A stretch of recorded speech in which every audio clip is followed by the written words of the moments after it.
Well, welcome back to Think About It, where you can daily, digitally come in and check in with me for thought and an update, all from a biblical worldview and all in under 3 minutes, or at least most of the time. I'm standing here in my backyard in the middle of a thunderstorm to bring you this video, but this storm actually represents a much larger, much more impactful storm, the storm of the coronavirus. In the next 3 minutes, start right now.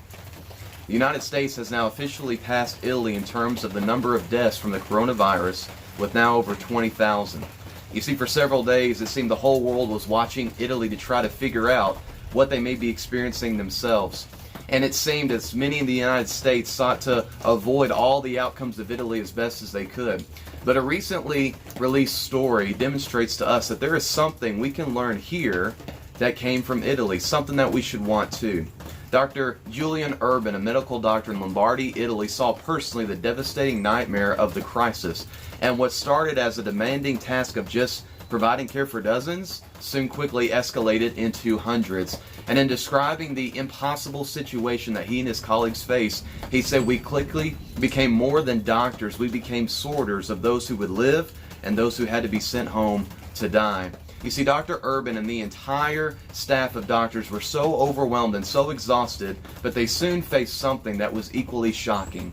It was a 75-year-old man who happened to be a pastor come into the hospital with serious breathing problems, but a heart full of compassion. This man caught the attention of the staff as he would read to patients and hold their hands as they were dying.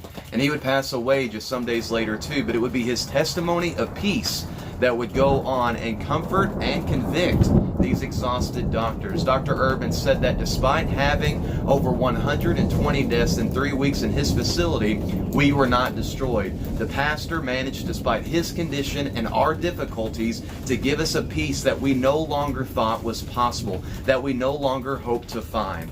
What was formerly a group of atheist doctors soon became a group of new Christians because they responded to the peace that is only found in Jesus Christ. You see, the empty tomb at Easter forces us to remember that this is not all there is. There is something beyond the grave, and for the Christian, that future reality should be reshaping everything that goes on in the present.